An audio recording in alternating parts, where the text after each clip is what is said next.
Assalamualaikum warahmatullahi wabarakatuh. Alhamdulillah alladzi arsala rasulahu bil huda wa dinil haq liyuzhhirahu 'ala ad-dini kullih wa kafa billahi shahida. Allahumma shalli wa sallim ala nabiyyina Muhammad. Ya ayyuhalladzina amanu taqullaha haqqa tuqatih wa la tamutunna illa wa antum muslimun. Amma ba'd. Jamaah salat subuh di Masjid Al-Balad yang saya muliakan. Alhamdulillah, kajian kita sudah sampai yang ke-86 dalam rekaman 85-86 dan sudah sampai kepada nasab ya ketiga tentang nasab silsilah asal usul Nabi Muhammad SAW. Yang ketiga adalah nasab Nabi Muhammad SAW. Yang kedua, Nabi Ibrahim alaihissalam juga bapaknya orang Yahudi dan Nasrani. Sudah saya bahas ya di kajian sebelumnya, di mana kaum Yahudi dan Nasrani mengakui Ibrahim milik mereka. Ya, pada Allah yang mengutus Ibrahim, yang menciptakan Ibrahim, bahwa Hanifah Muslimah. Ibrahim orang yang hanif, tidak syirik. Agama Nasrani Yahudi telah menyimpang, yaitu mereka mengaku Uzair ibnullah dan Al-Masih ibnullah. Penyimpangan itu jauh, itu adalah kesyirikan. Bahkan di antara mereka Yahudi tidak mau sholat di ibadah di gereja, ya, karena mereka menyatakan bahwa gereja adalah tempat penyembahan berhala, begitu. Jadi alhamdulillah, dan mereka mau ibadah di masjid kalau terpaksa. Jadi asal usul nasab Rasulullah SAW, yaitu pertama Nabi Ibrahim adalah moyang Nabi Muhammad SAW. Kedua, Nabi Ibrahim alaihissalam juga bapaknya orang Yahudi dan Nasrani. Nah, sekarang kita bahas yang ketiga, yaitu nasab Nabi Muhammad SAW. Dan ini cukup panjang dan padat materinya, sehingga kita perlu mungkin beberapa kali pertemuan. Ya, tidak habis di sini. Baik, bismillahirrahmanirrahim, kita baca. Al-Ustadz Dr. Al-Fadil Firanda Dirja LCMA Hafizahullah menulis, ketiga, nasab Nabi Muhammad SAW. Nabi SAW adalah manusia termulia yang memiliki nasab yang paling mulia. Nasab beliau adalah sebagai berikut di halaman 253. Bagi yang bawa aplikasinya silahkan dilihat.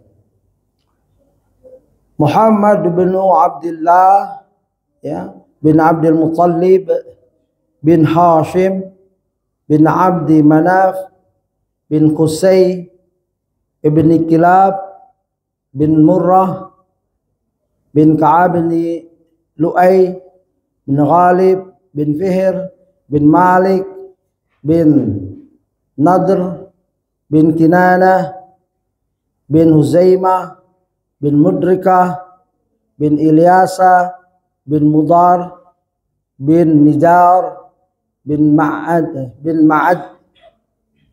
bin Adnan. Itu panjang sekali. Muhammad bin Abdullah bin Abdul Muttalib bin Hashim bin Abdul Manaf bin Qusay. Qusay, kita berhenti di Qusay karena Ustadz Firanda menulis footnote yang catatan kaki yang panjang sekali tentang Qusay. Kita bacakan saja, kita nggak mau lewatkan ya, istilahnya harta yang berharga sekali, footnote yang diberikan oleh Ustadz, yaitu Qusay. Qusay adalah orang pertama yang mengumpulkan kaum Quraisy. Ini kita bicara tentang kakek-kakeknya Nabi ya. Ada yang pertama dari Fihr, ya, nanti Al-Haris, Ghalib, dan lain-lain. Begitu. Ini kakek yang pertama yang dicatat. Qusay adalah orang pertama, yaitu lihat halaman 254. Qusay adalah orang pertama yang mengumpulkan kaum Quraisy untuk berkumpul di kota Mekah demi menyusun kembali kekuatan mereka. Awalnya keturunan Nabi Ismail tersebar di berbagai tempat hingga akhirnya disatukan dan dikumpulkan kembali oleh Qusay bin Kilab. Kita ingat waktu Nabi Ibrahim bawa Nabi Ismail ke Mekah, lalu terjadilah pertemuan dengan kaum Jurhum dari Yaman, lalu nikahlah. Istri pertama diceraikan oleh Ismail alaihissalam, istri kedua yang akan menurunkan banyak turunan. Ya, ini kita cerita yang sangat jauh dari kehidupan kita, tapi tercatat. Begitulah ilmu yang kita tidak pikirkan, dan ini adalah takdir Allah. Allah mempunyai takdir ingin mengutus seorang hamba, ya, Muhammad SAW sebagai utusan, maka 500.000 sebelum penciptaan alam semesta ini sudah takdir-takdir ini masuk ke dalamnya. Ya, kalau kita lihat runut sekali, rapi sekali, ya, tersusun rapi rencana itu, ya, karena Allah Maha Pencipta. Siapa yang dibawa ke sini jumpa dengan ini begitu. Nabi Ismail tersebar di berbagai tempat hingga akhirnya disatukan dan dikumpul kembali oleh Qusay bin Kilab. Sebagian ulama berpendapat bahwa Quraisy adalah Fihr bin Malik. Jadi ada yang menyatakan Rasulullah itu bangsa Quraisy. Apa maksudnya Quraisy? Quraisy adalah nenek moyang yang kesekian yang namanya Fihr bin Malik. Gitu. Dan sebagian ulama yang lain berpendapat bahwa Quraisy adalah Nadar bin Kinanah, karena Qusay yang telah mengumpulkan, ya, kabilah-kabilah Quraisy yang terpencar-pencar.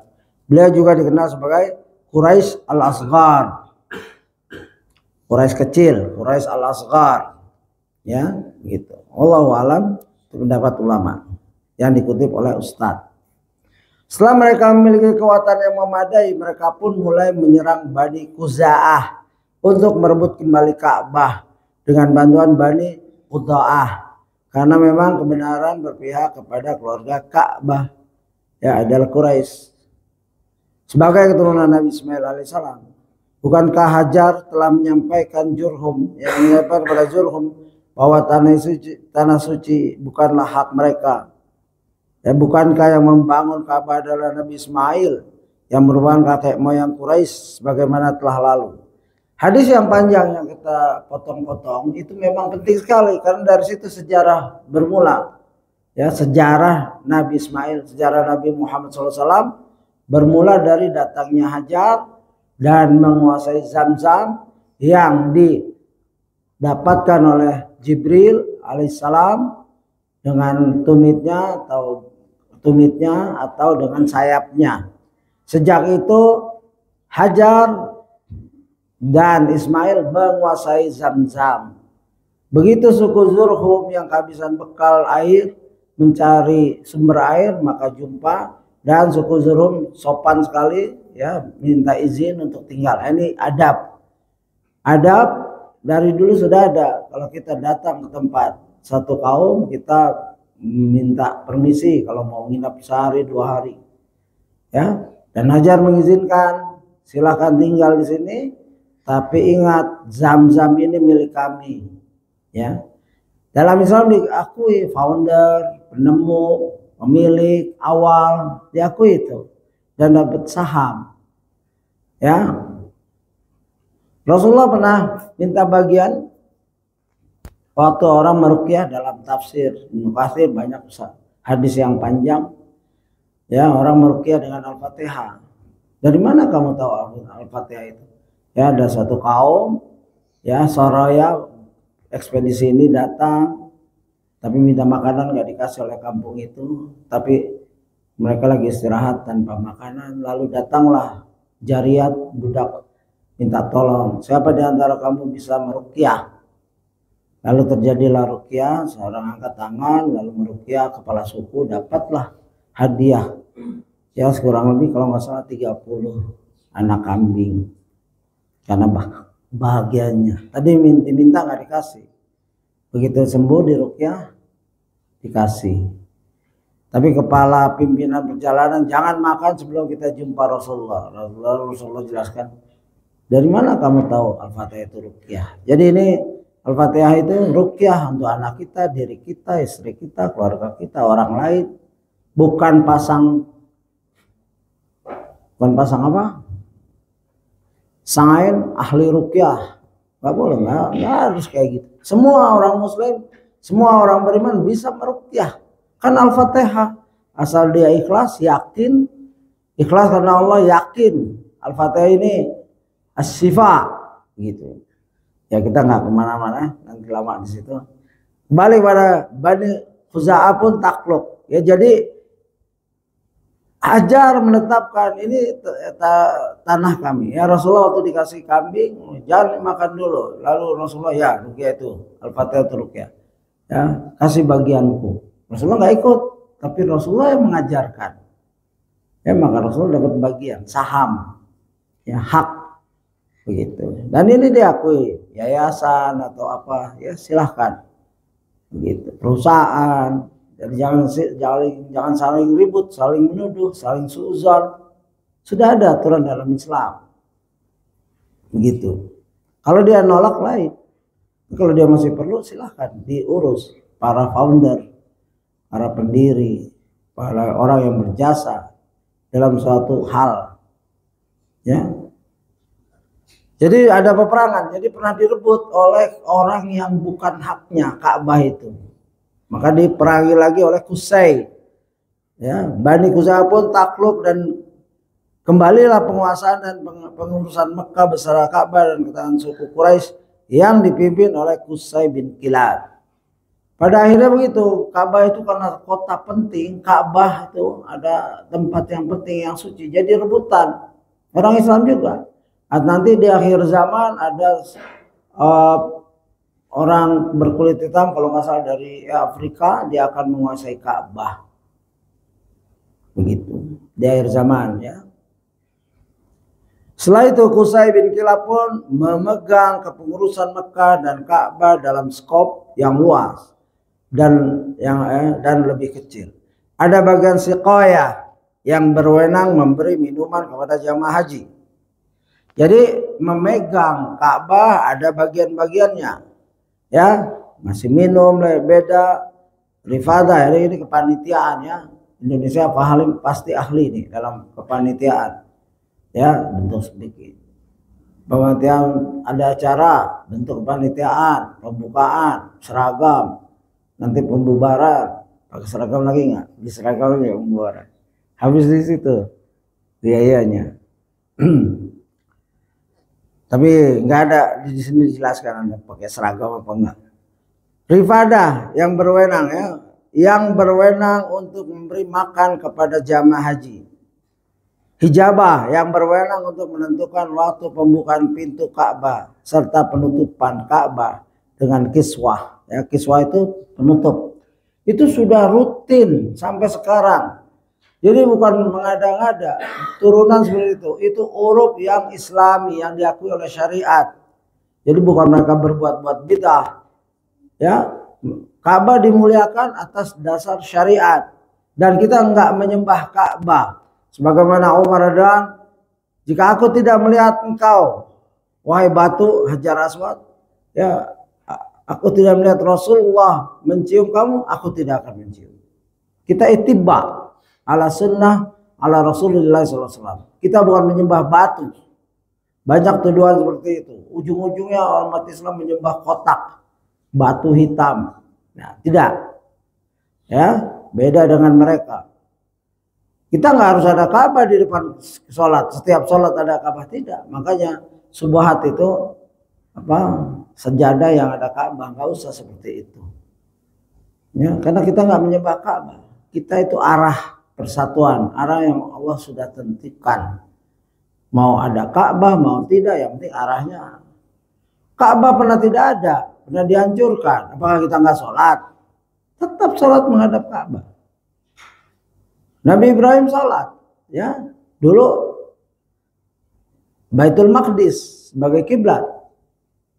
Lalu Allah rubah, ya, karena Rasulullah cinta sekali dengan Mekah, ya salah satunya, maka dijadikan kiblat umat Islam sampai akhir zaman adalah Mekah, Ka'bah. Jadi kiswah menutup, dan liwa yang memegang bendera dalam peperangan. Ini semua ada kepanitiaannya, kepengurusannya, dan itu dari Rasulullah SAW disetujui. Ini sebelum Rasulullah lahir lagi, dari Nabi Ismail alaihissalam. Qusay memegang kepengurusan Ka'bah ini kepada anak-anaknya. Qusay mempunyai anak-anak yang megang. Boleh, ya. Ini nggak ada di sini nepotisme, ya, kolusi, tidak ada. Ini hak yang diberikan oleh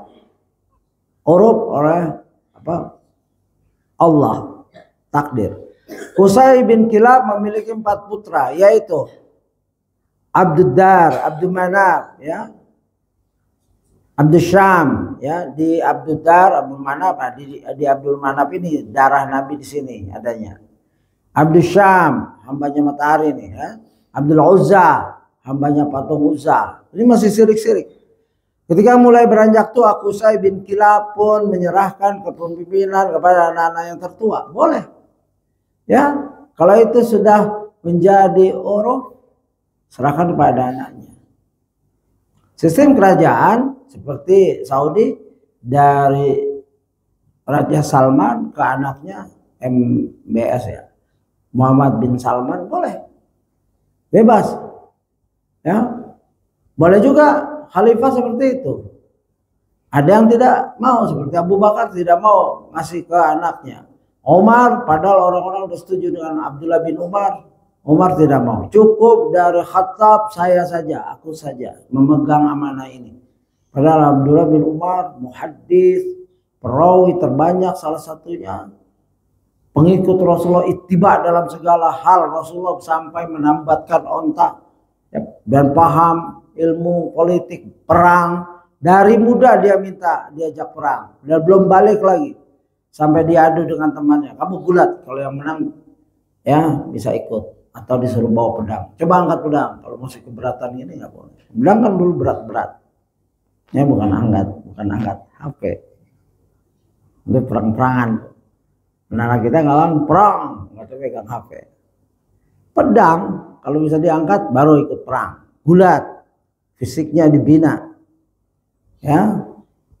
Martial art kita qarib yang paling bagus dan sunnah adalah gulat. Nanti kita akan dapetin Nabi bergulat dengan orang yang kuat setelah kalah masuk Islam, ya, begitu, ya.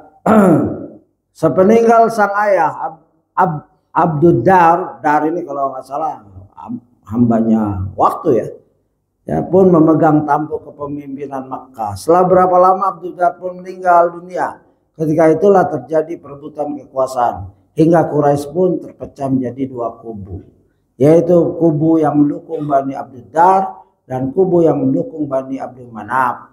Bahkan mereka saling berselisih dan berperang satu sama lain. Nah, ini salah satu keburukan. Ya, kebaikan banyak, keburukannya juga ada. Ya, berebut kekuasaan, ambisi antara Bani Abdul Manaf dan Bani Abduddar. Abdul Manaf ada darah Rasulullah di situ nanti. Bani Abdul Manaf mengadakan upacara yang disebut Hilful Mutayyabin untuk melawan saudara-saudara mereka sendiri, yaitu Bani Abduddar. Ya, disebut demikian karena mereka mencelupkan tangan ke wadah yang sebelumnya dipenuhi atib, minyak wangi, sebagai tanda setia mereka. Sementara Bani Abduddar bersumpah setia di tempat yang sama, namun bukan dengan mencelupkan tangannya ke minyak wangi, melainkan ke bejana yang dipenuhi darah. Ya, ini 2 sisi yang berbeda. Abdul Manaf ingin bersatu, lalu menyelupkan tangannya ke minyak wangi. Tapi Abduddar menyelupkan ke darah, jadi siap perang terus. Kalau ini Abdul Manaf yang ada darah Nabi di situ, ingin kebaikan, islah, ya, begitu. Ada sebuah maklumat penting yang harus digarisbawahi, yaitu bahwa kepengurusan Ka'bah Barik, ya, adalah tugas yang sangat mulia. serta kebanggaan yang sangat tinggi bagi Quraisy semenjak dahulu. Mereka rela mengeluarkan apapun demi mengagungkan Ka'bah serta melayani jamaah haji. Bahkan mereka rela saling berperang dan membunuh demi memperoleh kebanggaan ini. Jadi kalau antum melihat orang berduyun-duyun ingin nyiup Hajar Aswad itu bukan gulu, bukan. Ya memang ibadah begitu. Fastabiqul khairat. Berlomba-lomba, cuman jangan saling sikut, yaitu berlebihan, ya, zalim kepada saudara kita yang lain.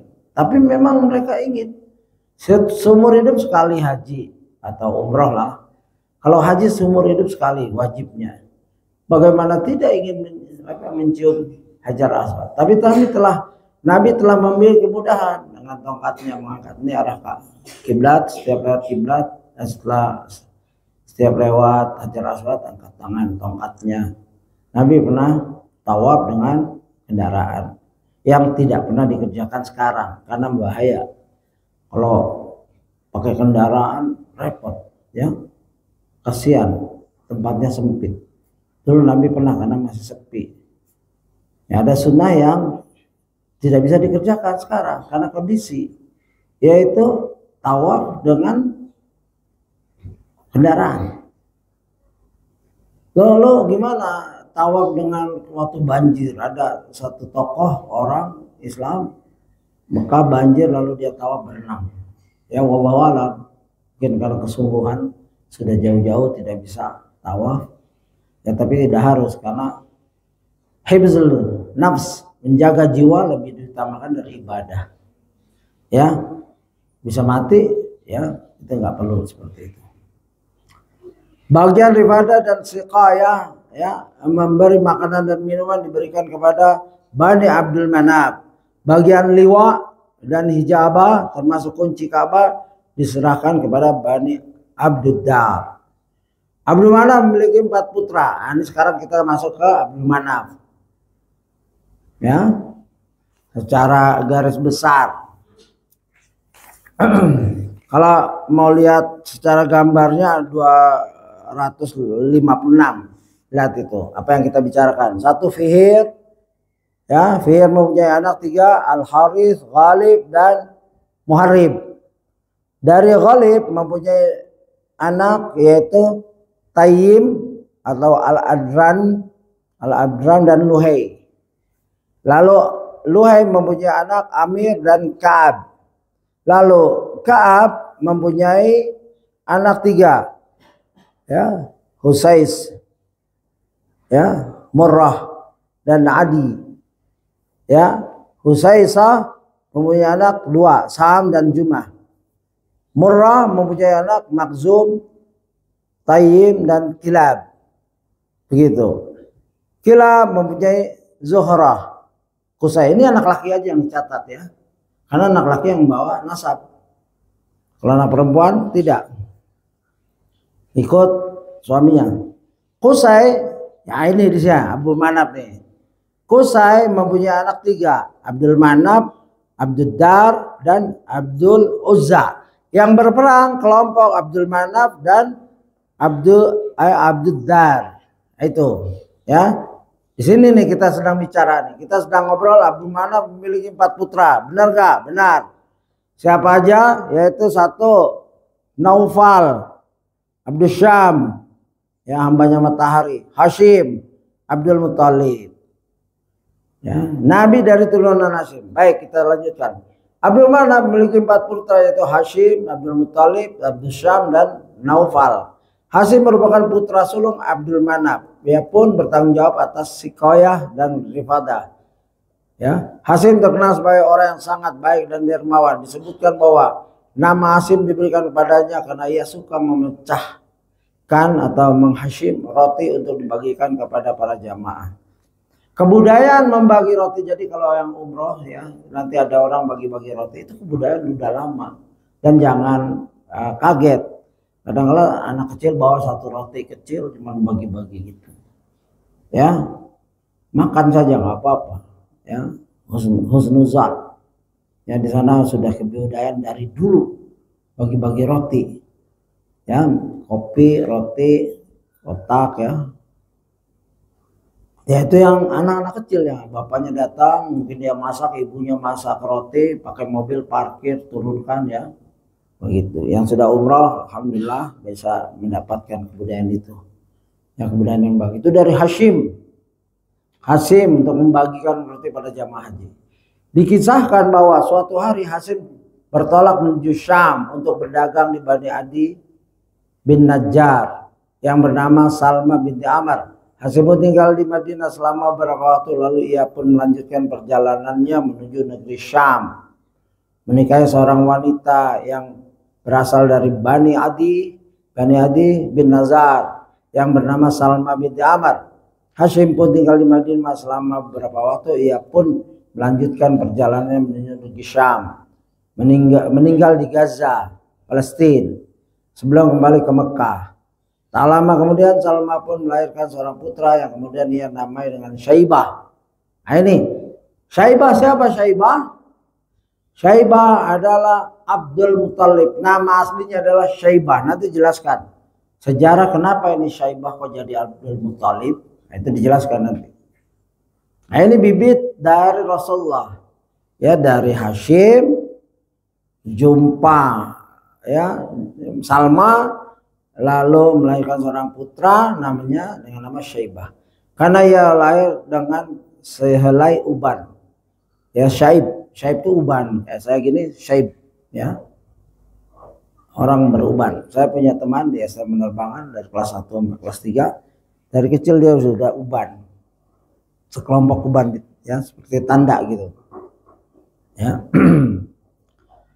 Karena ia terlahir dengan selai uban aja dikenal sepanjang hidupnya Syaibah. Ya. Syaibah kecil pun tumbuh besar di Madinah tanpa sepengetahuan ibu dan paman-pamannya, saudara-saudara Hashim. Jadilah punya anak di sana dengan Salma, terus tinggal di Madinah. Jadi Abdul Muthalib tinggalnya di Madinah. Ya, padahal dia orang Mekah, bapak asli turunannya. Setelah kabar wafatnya Hashim sampai kepada Abdul Manaf, ya, Rifada dan Sikaya pun berpindah kepada adik kandungnya yaitu Al-Muthalib. Ya, ini Al-Muthalib di sini adik dari Hashim. Ya, jadi Abdul Manaf punya 4 anak yaitu Naufal, Abdul Syam, Hashim dan Abdul Muthalib. Hashim meninggal, ya begitu boleh. Kalau meninggal mungkin nggak punya anak, boleh ke kakak, ke adik, ya ke adik. Kan kakak udah duluan, ke adik. Maka adiknya Hashim adalah Al-Muthalib, bukan Abdul Muthalib, ingat beda. Al-Muthalib ya juga merupakan sosok yang sangat dermawan, bahkan ia digelar dengan Al-Fayyad karena kebaikan-kebaikan ya selalu mengalir darinya. Waktu demi waktu ya, hingga sampailah kepada Al-Muthalib kabar akan keponakannya. Jadi Al-Muthalib tidak tahu punya keponakan yang dari Hashim ya di Madinah. Mendengar itu ya, yaitu Syaibah bin Hashim yang berada di Madinah. Ia pun bergegas menuju Madinah untuk menjemput keponakannya tersebut. Ketika pertama kali melihat Syaibah kecil, Al-Muthalib tak kuasa menahan tangisnya, terharu karena anak kakaknya yang tercinta. Al-Muthalib pun mengajak Syaibah ke Mekah. Namun Syaibah tidak mau ikut sebelum ibunya mengizinkan. Coba lihat ya, jangan buru-buru memutuskan sebelum dapat restu dari orang tua. Kalau bisa ya ibu. Coba lihat, mereka beragama jahiliyah, tapi adab akhlak ada pada orang tua, jangan sembarangan. Ibu, saya mau kuliah ini, bagaimana menurut ibu? Mungkin ibu gak tahu, apa sih? Jelaskan. Oh nggak bagus tuh nak, begini-begini. Ya, pikirkan lagi. Ibu, aku mau menikah, ini itu. Coba lihat, oh janganlah cari yang lain. Itu bagus. Musyawarah dengan orang yang paling berhak mendapat musyawarah keputusan besar kita adalah ibu baru ayah. Kalau bisa seperti itu. Kalau ibu menyerahkan ke ayah, ya kita ke ayah langsung. Ini Abdul Syaibah, saya panggil Syaibah sampai nanti diberitakan bahwa dia namanya ini. Ya, minta izin pada orang tuanya. Setelah diizinkan ya, dan dijelaskan bahwa Syaibah akan kembali memegang kekuasaan ayahnya Hashim. Ini paman yang jujur, yang amanah. Dia sudah diberi mandat oleh kakaknya, abangnya. Dia kembalikan mandat itu. Rupanya si Hashim ini punya anak, anaknya di Madinah dikembalikan. Ya, ini paman yang amanah dan dijelaskan bahwa Syaibah akan kembali memegang kuasanya. Bukan dibunuh, ya bukan dicari, dibunuh banyak ya nanti seperti itu. Kalau ini tidak, akhirnya sang ibu pun luluh. Coba betapa beratnya seorang ibu, anak harus berpisah dengan anaknya yang akan tinggal selamanya mungkin di Mekah, mungkin perpisahan terakhir karena ibu tua mungkin nggak bisa ikut ya. Lantas mengizinkan putranya untuk pergi. Al-Muttalib pun membonceng Syaibah di atas untanya menuju Mekah. Hingga keduanya sampai di Mekah. Para penduduk pun menyangka bahwa Syaibah, ini dia. Penduduk Mekah karena nggak pernah tahu tentang Syaibah, lihat Al-Muttalib membawa Syaibah kecil, ya mereka menyangka ya Al-Muttalib baru beli budak atau dihadiahi budak di Madinah. Budak itu abid. Budaknya Allah Abdullah. Budaknya Uzza Abdul Uzza. Budaknya Matahari Abdul Syam. Karena dia dianggap budaknya Al-Muttalib Abdul Muttalib. Nah ini asal usul kakeknya Nabi Abdul Muttalib, namanya kesyirikan. Kalau nama Syaibah bebas, nggak ada mengandung kesyirikan. Orang dipanggil si Uban. Ya, kalau dia nggak marah boleh panggil terus. Kalau dia marah sudah cukup. Atau ada orang dipanggil apa namanya itu khusus buat berteman saja. Ya di Australia ada ya, pertemanan kita manggil dia karena Abdullah banyak. Ya ini mungkin mendengar ya saya mohon maaf bukan gibah, ini contoh. Ya ada Abdullah bin Talib namanya, abu-abu, mukanya orang hitam, tapi dia redo dipanggil teman-teman. Abdullah abu-abu. Ya ada suatu istri seorang teman nyediain kopi. Bapak abu-abu mau apa? Ya karena bukan teman marahlah. Abu-abu matamu. Nggak boleh manggil khusus suami sama temannya. Jangan. Abdullah abu-abu mau apa tuh? Itu dia nggak marah. Tapi kalau istri anak kecil manggil abu-abu nggak boleh. Ya kalau dia marah stop. Ini contohnya mungkin ikhwan yang di Australia dengar ini, saya bukan gibah, ini contoh ya. Kalau nggak senang saya mohon maaf. Jadi Syaibah boleh dipanggil Uban dan Syaibah nggak marah, ibunya nggak marah, bahkan itu namanya, ya nggak apa-apa, ya begitu. Lalu dipanggil, oh itu Abdul Muttalib tuh hambanya si Muttalib tuh yang anak kecil tuh. Celaka kalian, ya Al-Muttalib pun berkata, celaka kalian, ini bukanlah budakku. Dia adalah putra saudaraku Hashim, ponakan ini. Tapi setelah itu terkenal, ya nggak mau berubah masyarakat.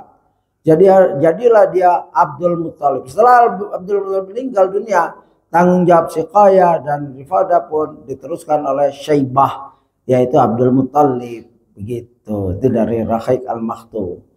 Abdul Muttalib atau Syaibah adalah kakek Nabi Muhammad SAW setelah Abdul Manab. Ya Muttalib meninggal dunia, tugasnya diserahkan kepada putranya yaitu Al-Abbas bin Abdul Muttalib, paman Nabi Muhammad SAW. Mungkin kalau Abdullah bapaknya Nabi masih hidup mungkin diserahkan ke Abdullah. Ya jadi Abdul Muttalib tercatat anaknya banyak. Ya ada Huzar, Abdul Ka'bah, ya Az-Zubair, Al-Harith, Abdullah, ini Abdullah bapaknya Nabi, ya Abu Lahab pamannya Nabi, ya Tabbat yada abi lahabi wa tab, pamannya terkenal kekufurannya sampai dicatat di Quran, sejajar dengan Firaun, ya Al-Ghaidaq, Hamzah orang yang membela Nabi, ya paman yang sangat membela Nabi dan menyerahkan jiwa raganya untuk Nabi, untuk perjuangan Nabi. Waktu Rasulullah dihina oleh Abu Lahab dan istrinya, Hamzah yang berdiri tegak membela beliau sallallahu alaihi wasallam. Al-Abbas juga paman Nabi yang kalau Nabi meninggal mereka minta syafaat ya, biasanya ke Nabi lalu ke Abbas pamannya. Ya, Abu Thalib paman yang sangat mencintai Nabi dan mengurus Nabi tapi tidak masuk Islam. Karena apa? Karena pengaruh ya kawan-kawannya. Makanya itu kawan-kawan bahaya. Sedikitkan kawan tidak apa, yang penting benar. Seperti nasihat Dr. Syekh Al-Hilali. Sedikitkan buku, yang penting-penting aja. Nggak usah semua buku dibeli. Sedikitkan kawan. Beli buku yang sedikitkan kawan. Nah, nggak usah harus berteman sampai 5.000, itu Facebook saja. Nyatanya nggak ada. Jarang orang kumpul 5.000 kawan semua. Ya, tapi kalau untuk dakwah dan lain-lain silahkan. Pertemanan untuk dakwah. Abu Thalib tidak masuk Islam ya. Innaka la tahdi man ahbabta walakin Allah yahdi may yasha. Ayat ini berhubungan dengan kegigihan Rasulullah berdakwah sampai orang lagi sakaratul maut didakwahkan. Dan ini bukan Abu Thalib aja.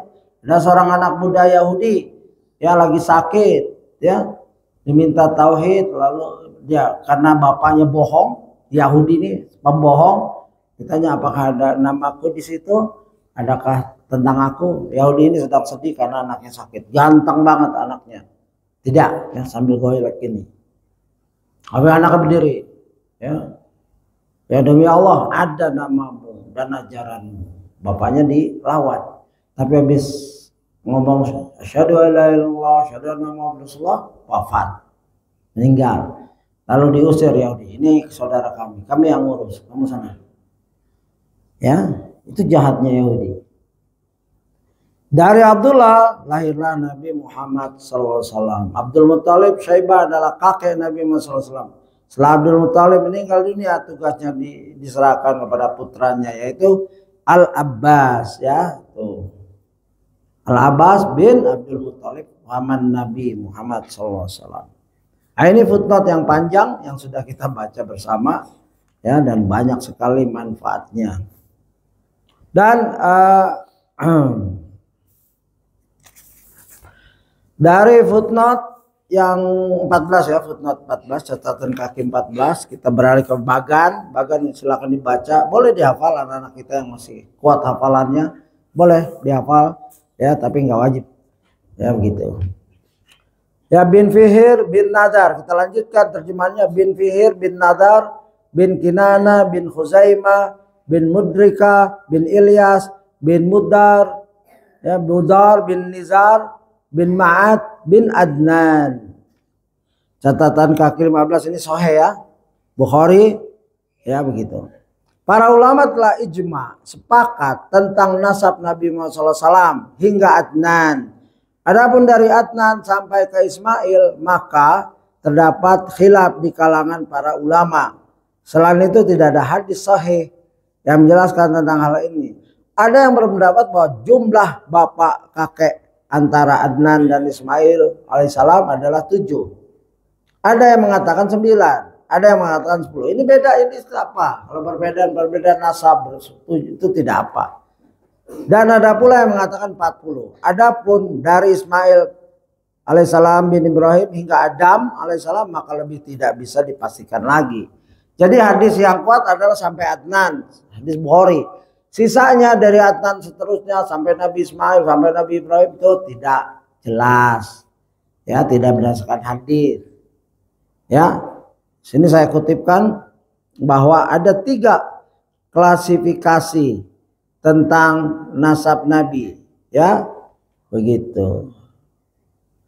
Ada yang dari Adnan saja, ya, ada yang sampai Nabi Ismail. Nah, ini sampai Nabi Ismail ini yang menjadi apa? Jadi permasalahan apakah bisa dipercaya apakah tidak ya. Jadi yang Ustadz Firanda kuatkan adalah yang sampai Adnan saja berdasarkan hadis Bukhari. Ya, kita bacakan lagi satu hadis. Rasulullah SAW pernah bersabda, Inna Allah subhanahu istafa Kinanata min waladi Ismaila wastafa Quraisyan min Kinana wastafa Bani Hashim min Quraisy wastafani min Bani Hashim. Ingat tuh tadi, Hashim punya anak dengan Salma di Madinah, lahirlah Saibah yaitu Abdul Muttalib. Dari Abdul Muttalib punya anak namanya Abdullah, dari Abdullah lahirlah Rasulullah SAW. Sungguhnya Allah Jalla Jalaluhu telah memilih Bani Kinanah dari anak-anak Ismail alaihissalam, memilih suku Quraisy dari Bani Kinanah, memilih Bani Hashim dari suku Quraisy, dan memilih aku dari Bani Hashim. Hadis riwayat Muslim.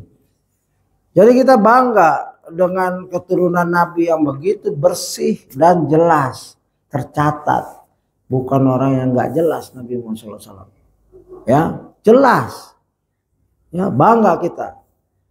Hadis di atas menunjukkan betapa mulianya nasab Rasulullah SAW, di mana beliau terlahir dari jalur nasab yang semuanya merupakan manusia terpilih. Hal ini juga diakui oleh Sufyan ketika ditanya oleh Heraklius. Ya, sudah berlalu ini. Sufyan waktu ngejar kaum muslimin yang hijrah, ya, lalu dia menghadap Heraklius. Heraklius bertanya, "Kaifa nasabuhu fikum?" Bagaimana nasab Nabi tersebut di antara kalian? Ya, ini kecerdasan Heraklius yang diakui. Maka Abu Sufyan menjawab, Abu Sufyan belum Islam lagi, ya, masih kafir, masih jahil. Huwa fina dzu nasabin, tapi dia orang jujur. Sungguhnya Muhammad itu adalah orang yang nasabnya sangat terhormat di antara kami. Heraklius pun menimpali, fakadzalika rusulu tub'asu fi nasabi qaumiha. Demikianlah para rasul, mereka selalu diutus dari nasab yang terhormat di antara kaumnya. Biasanya rasul begitu. Ya, nasabnya dari rasul lagi dan lain-lain. Kalau Nabi mentoknya ke Ismail ke Ibrahim alaihissalam. Ya, para petinggi umat dunia dan akhirat, bukan dunia saja. Karenanya di antara hikmah terlahirnya, ya, Rasulullah SAW dari nasab yang tinggi, yang tertinggi dan terbaik adalah bahwa orang-orang Arab tidak akan mampu mencela beliau SAW dari segi nasab. Mereka sadar sepenuhnya bahwa nasab mereka lebih rendah daripada nasab Rasulullah SAW. Bagaimana tidak? Sedangkan kakek Nabi SAW adalah Abdul Muttalib atau Saibah, adalah pemilik Zamzam dan pemimpin orang-orang Quraisy. Andai Rasulullah SAW diutus dari nasab yang rendah dan rakyat jelata yang tidak punya kedudukan, orang-orang jadi akan menuduh bahwa Muhammad mengaku dirinya sebagai nabi hanya untuk mencari kekuasaan dan penghormatan. Rasulullah SAW tidaklah perlu mencari penghormatan karena beliau SAW telah terlahir sebagai seorang bangsawan yang dihormati. Di antara hikmah lainnya adalah untuk mengangkat moralitas para pengikut beliau SAW. Mereka akan merasa terhormat ketika mengetahui bahwa nabi mereka adalah orang yang berasal dari nasab yang amat mulia. Bagaimana tidak, kita bukan orang Arab, artinya jauhlah dari Arab, tapi kita bangga karena nabi kita SAW orang Arab yang mulia, bukan sekedar Arab saja. Nasabnya itu terjaga dan Allah menjaga. Allah menjaga zatnya Nabi dari segi nasab, ya, dari segi kehormatan dari sebelum jadi Nabi, ya, Hanif, tidak pernah syirik, tidak pernah maksiat. Pernah diajak untuk bermaksiat lalu ketidur, ya. Ya, namanya kawan, ada pengaruhnya. Ya, begitu. Dan hal-hal lain. Nabi pernah melorot celananya waktu membangun Ka'bah, akhirnya pingsan, begitu. Dan ini adalah hal-hal yang membahagiakan buat pengikutnya, seperti kita. kita jauh dari keadaan ini, tapi dari darah, dari tempat dan lain-lain, tapi kita bangga Nabi kita jelas. Ya, kalau pemimpin itu jelas, maka kita pun bahagia. Jadi secara ringkas saya simpulkan, ya, jika ada pertanyaan silakan. Dari Fihir itu boleh dibilang Quraisy langsung. Satu nih Fihir, dua Al-Harith. Ya, Fihir punya anak Al-Harith, Ghalib, Muharib. Ya, dari Ghalib ada anak dua, ada anak satu, Taim, ya, Taim Al-Dram, ya begitu. Dia dua kalau nggak salah, ya begitu. Nah ini penting. Dari Taim, dari Ghalib punya anak yaitu Taim dan Lu'ay. Dari Lu'ay punya anak Amir dan Ka'ab, ya gitu. Ini terus nih, kalau Nabi langsung dari Fihir, Ghalib, Lu'ay, Ka'ab, ya, terus Murrah, Kilab, Qusay, yang tadi itu panjang cerita beliau, Abdul Manaf, Hashim, Abdul Muttalib, dan Abdullah, begitu. Ya, jadi celah-celah ini tidak akan dapat ditembus oleh orientalis dan lain-lain. Musuh-musuh Islam tidak sanggup, ya, mengobrak-abrik nasab ini karena dia tercatat, dihafal, ya begitu. Secara ringkas mengenal kakek dan buyut Nabi Muhammad SAW secara ringkas, ya, yaitu Ma'ad adalah seorang keturunan Nabi Ismail alaihissalam yang ahli dalam pertempuran. Tidak satu pun perang yang ia ikuti kecuali membawa kemenangan. Tak pernah ia merasakan kalahan karena besarnya pengaruhnya dan kuatnya ketokohan. Ia sampai dikaruniai Abdul Arab, bapaknya Arab. Ya, seperti Khalid bin Walid, perang di zaman dia kafir pun menang. Pernah menang melawan Rasulullah di Uhud. Begitu masuk Islam dia membuka begitu banyak peperangan, ya. Peperangan, ya, banyak, Qadisiyah dan lain-lain. Ya, Yarmouk kalau nggak salah. Banyaklah. Dan memang jago. Nizar adalah orang yang paling tampan di zamannya. Tanya modal ganteng saja. Ia juga seorang yang paling menonjol kecerdasannya. Ini turunan Nabi semua. Mudhar, secara bahasa Mudhar maknanya madir. Artinya yang orang yang memberikan bahaya. Ia juga dikenal dengan ketampanannya. Setiap orang yang melihatnya pasti jatuh hati padanya. Mudhar adalah orang yang pertama yang menunggang unta sambil bernyanyi. Karena ia pemilik suara emas. Nyanyiannya bertujuan untuk memberi semangat si onta yang sedang menempuh perjalanan di safar yang panjang. Di antara ucapan hikmah yang diriwayatkan dari adalah, ya, darinya adalah sebaik-baik kebaikan adalah yang disegerakan. Persiapkan diri kalian menghadapi rintangannya dan alihkan dari hal-hal yang merusaknya. Karena pembatas antara kebaikan dan kerusakan hanyalah kesabaran. Ya, punya kata-kata. Bahkan saya sempat membaca syair Abdul Muttalib, Abu Talib, bukan Abdul Muttalib, bukan kakeknya tapi pamannya. Ya, syair Abu Talib. Bahkan di antara syairnya dia memuji, di kalanganku ada seorang namanya Ahmad, orang yang mulia, tapi dia sedih. Ya, syairnya di antara, aku bangun malam, aku memikirkan kaumku yang menolak keponakanku, gitu. Dia nggak masuk Islam, tapi syairnya memuji Nabi. Ya, oleh sebab itu dapat keringanan dengan dipakaikannya terompah dari neraka. Itu siksaan yang paling ringan, tetapi mendidih, ya, otaknya mendidih. Ilyas, bagi masyarakat Arab, kedudukan Ilyas seperti kedudukan Luqman Al-Hakim, seorang bijak yang dikisahkan dalam Al-Quran. Di antara ucapannya adalah, Siapa yang menanam kebaikan, ia akan menanam kebahagiaan. Siapa yang menanam keburukan, ia akan panen penyesalan. Ini ada di Indonesia juga. Apa itu? Ya, menanam kebaikan, dia akan menanam di dunia atau di akhirat. Kalau siapa menanam keburukan, dia akan menghasil panen keburukan di dunia atau di akhirat. Makanya hendaklah kita di mana saja ittaqullah haitsu ma kunta.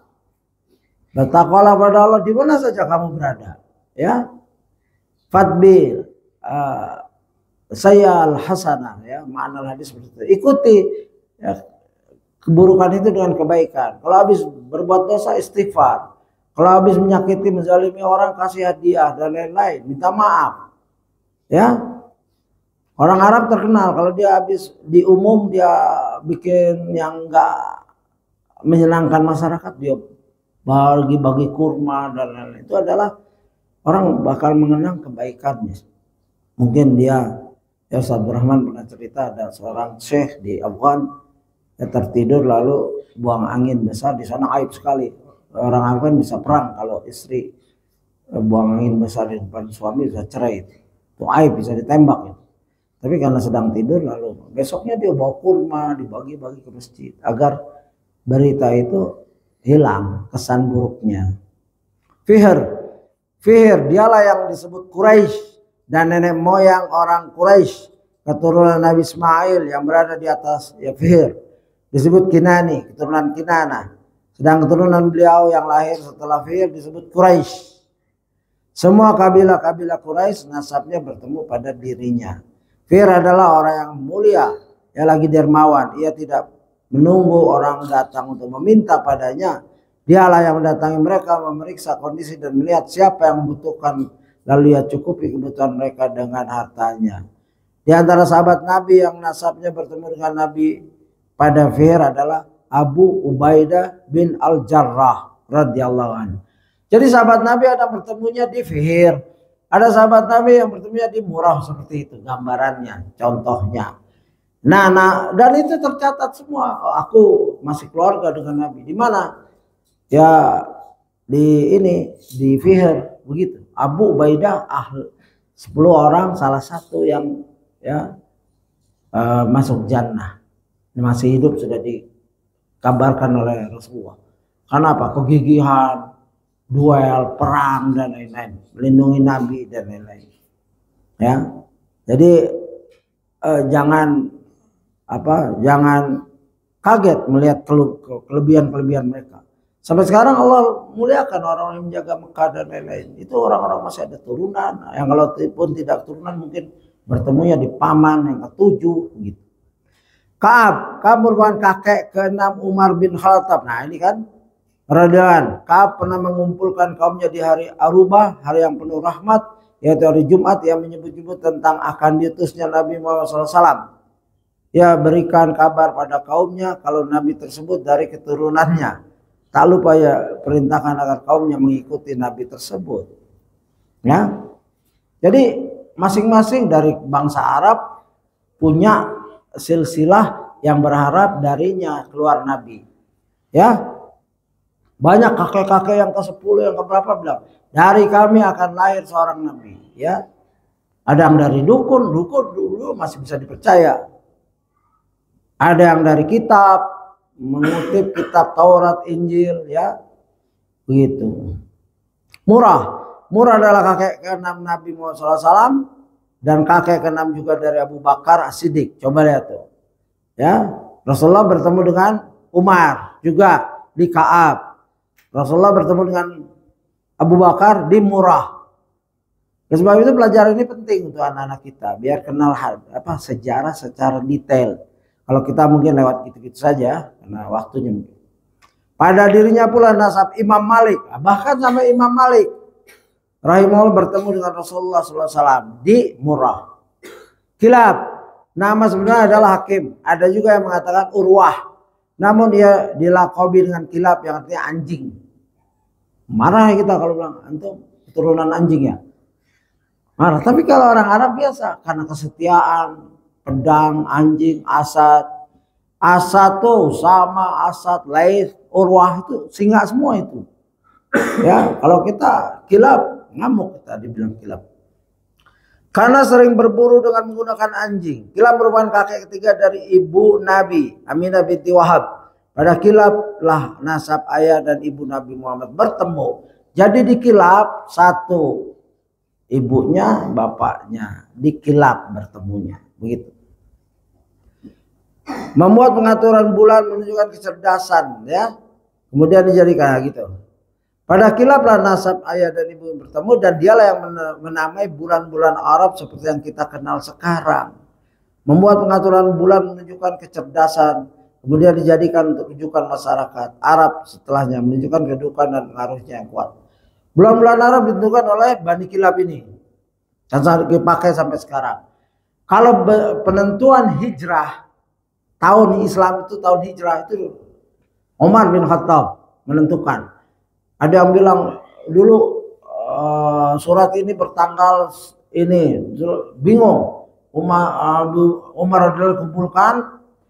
Ada yang bilang dari kelahiran Nabi, surat ini 10 bulan dari kelahiran Nabi. Akhirnya bingung, ditetapkan oleh Umar sejak sekarang bulan kita, tahun kita hijriah. Ya, sebelum hijrah, setelah hijrah, begitu. Sampai sekarang, sampai hari kiamat insyaallah. Qusay, ya, 4 menit lagi. Qusay dilahirkan, nah tadi udah panjang Qusay. Qusay dilahirkan pada tahun 400 tahun Masehi, 400 Masehi. Nama asli adalah Zaid. Ia digelar Mujammi, pemersatu, ya kan tadi. Karena berhasil menyatukan kabilah-kabilah Quraisy. Kita singkatkan saja Qusay, panjang sekali Qusay. Ya, gitu. Kita udah baca tadi. Abdul Manaf, nama aslinya adalah Al-Mughirah. Ia adalah seorang yang rupawan. Orang-orang Quraisy menyebutnya dengan Al-Fayyad, yang melimpah karena kedermawanannya. Dan Hashim, namanya adalah Amr bin Abdul Manaf. Disebut Amr karena tingginya kedudukan. Di antara anak keturunannya adalah Abdul Manaf. Hashim lah yang dimuliakan oleh kaumnya dengan pemuliaan setara dengan ayahnya. Lalu mengapa Amr dipanggil Hashim? Suatu ketika masyarakat Quraisy ditimpa wabah kelaparan karena kemarau panjang melanda, ya, daratan padang pasir yang panas. Melihat kondisi ini, Hashim tidak tinggal diam, ia berangkat menuju Syam membeli bahan makanan pokok yang dibutuhkan kaumnya. Sepulangnya dari Syam, ia bawa gandum, roti, kemudian ia bagi-bagikan penduduk Mekah. Ia juga menyembelih hewan, lalu dagingnya dijadikan adonan roti daging atau sarit. Semua itu ia lakukan demi melayani kaumnya. Ia terus mencetak makanan untuk Mekah selama 1 tahun lamanya.